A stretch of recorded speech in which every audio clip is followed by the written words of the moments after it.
boys and girls, here I am today to read you The World's Greatest Elephant. If you didn't know this, this is my all-time favorite children's book. I've read it to my class every year since it was introduced to me over 10 years ago. And I hope you love it as much as I do. And we're going to read it in two parts, so we're going to start the first part right now. The World's Greatest Elephant by Ralph Helfer, illustrated by Ted Lewin. Long ago on a farm near the little town of Zeseldorf, Germany, a child and an elephant were born at precisely the same hour as the old church clock struck midnight. "I will name my beautiful son Bram," said the elephant trainer, Joseph, as he held the newborn child. "And as for this wonderful baby," a smile crossed Joseph's face, "we'll name her Modoc. I can only hope these two will always be together." You notice that the illustrations in this story are beautiful, gorgeous. And I'm going to make sure that you see all of them. And indeed, from that day on, Bram and Modoc were inseparable. They shared the same bottle as best as they could and chased each other helter-skelter through the hay. As they grew older, they accompanied Bram's father to the circus. The Wonder Circus was a small German circus, famous for its performing pachyderms. People came from far and wide to see them, and Joseph had trained them all.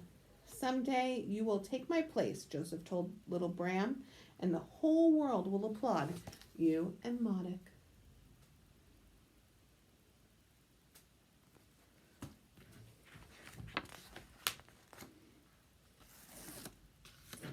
The years flew. When Bram and Modoc turned 5 years old, Mosey, as Bram called her, weighed 2,000 pounds, and when they were 10, she weighed 4,000, while Bram barely tipped the scale at 40.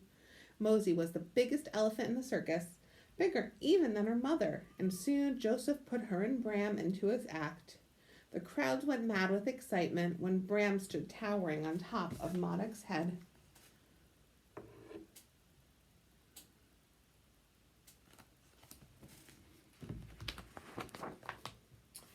At night, staring into Mosey's eyes, Bram sometimes thought that he and the elephant could read each other's thoughts.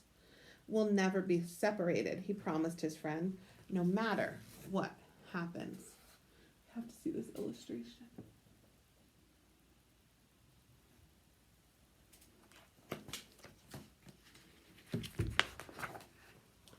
But not long after that, the tents of the Wonder Circus were abuzz. The circus had been sold. The new owner, a stout, pompous man named Jay North, spoke to the worried employees of the Wonder Circus. "The circus will be moving to New York," he told the crowd. "You will no longer be needed."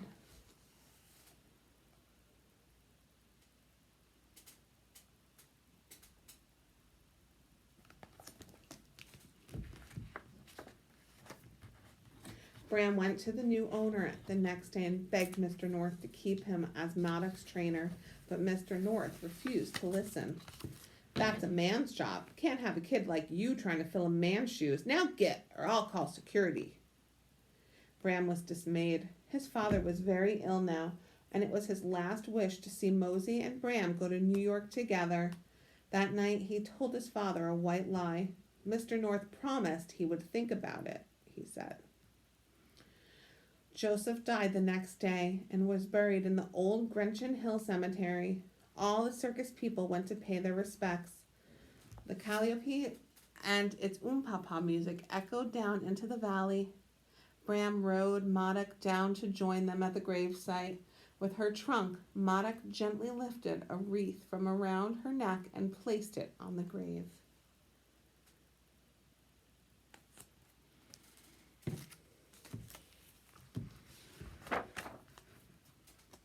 Bram had lost his father, and he was determined not to lose his best friend as well. With the help of a sailor friend, he hatched a daring plan. He would stow away on the boat that was taking Modoc to New York. Once they were in America, perhaps he could get a job as a roustabout, anything to be near Mosey. So Bram hid, first in a trunk, then in a packing crate full of circus equipment that was loaded onto the ship to New York. It was pitch dark in the crate and hard to breathe, But all Bram could think about was Mosey. Where was she? Was she afraid?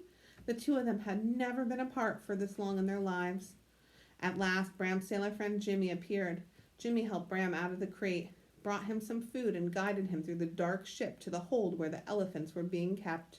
When Maddox spotted her friend, she gave a deafening trumpet.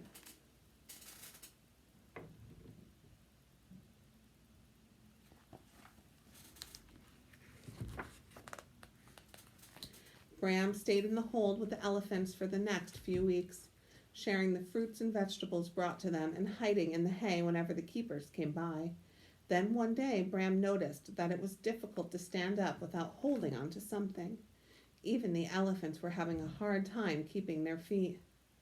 Then a message came across the ship's loudspeaker. "Attention! We are encountering high seas. No one is allowed on deck unless ordered." At first, Bram wasn't worried. How could a ship as big as this one sink? But as hours passed, the ship began to roll more and more violently. A trickle of water made its way down to the hold. Soon the trickle became a small river. The elephants were growing nervous. Bram went to Mosey. "It's okay, girl," he murmured, then looked around. Mo and the other elephants were chained to the hold, but Bram had seen the keepers unlock them to clean the area. He knew where the keys were kept. Hurriedly, he found them and began to set his friends free. At last, he went to unlock the chains that held Maddox. The water was so deep that the locks were submerged. Bram fumbled with the keys and dropped them into the swirling water. With both hands he searched, but the waves had swept the keys away. Maddox strained against her chains, but they were so heavy and thick, even she couldn't break them.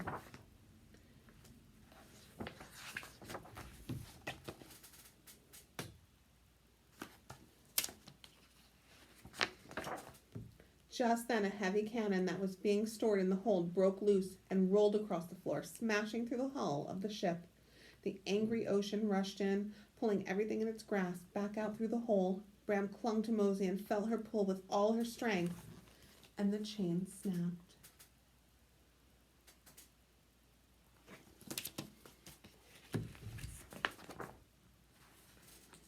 Boy and elephant were sucked into a swirling cold void. Tumbling into darkness, there was no up or down, nothing to hold on to. Then, air. Bram gasped it in carefully. He looked around. He was floating on the surface of the ocean, amidst pieces of wreckage, alone. "Maddox!" he called. "Mo!" Had she drowned? Then he heard a voice. "Hello, over here!" Bram swam toward the sound. As he got closer, he saw a group of survivors from the ship clinging together, trying to stay afloat. One of them, to his relief, was Jimmy. Bram gasped out the terrible story of Mosey's loss. He didn't know how long they'd be able to survive in the open water, but without Mo, he wasn't sure he cared. And then he heard a familiar sound. The trumpet of an elephant. Then it came again, and then louder, closer. Everyone could hear it. Bram peered into the early morning gloom and saw a huge dark shadow in the distance. "Mosey!" he screamed as the shadow drew closer. Swept by the current, she almost passed right by them, but the men formed a line in the water, and Bram, at one end of it, stretched his hand out as far as he could. "Mosey, trunk!" he called, and the elephant extended her trunk until Bram brushed the tip of it and then grabbed on. Everyone circled around her, holding on. Maddox was like a floating island.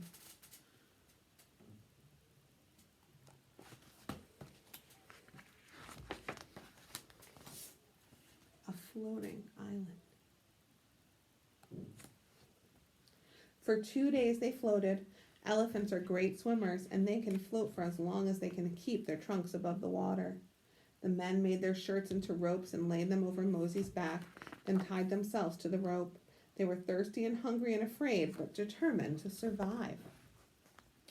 Finally, a tugboat appeared in the fog. They were saved. One by one, the tugboat crew helped the survivors on board. Jimmy, the next to last, held his hand out to Bram. "Come on, lad, let's go." "But what about Mo, Jimmy?" "We'll have to come back for her, son." But Bram refused to leave his friend. He could see the tugboat was too small for Maddox to board.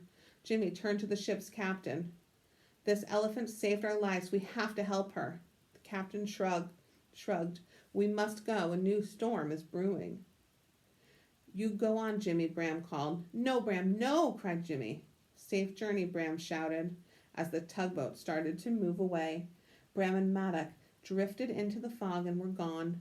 Bram lost count of the days as he and Maddock floated alone. He was sure that the captain of the tugboat would radio to another ship, but would Mosey's strength last long enough for them to see it in time?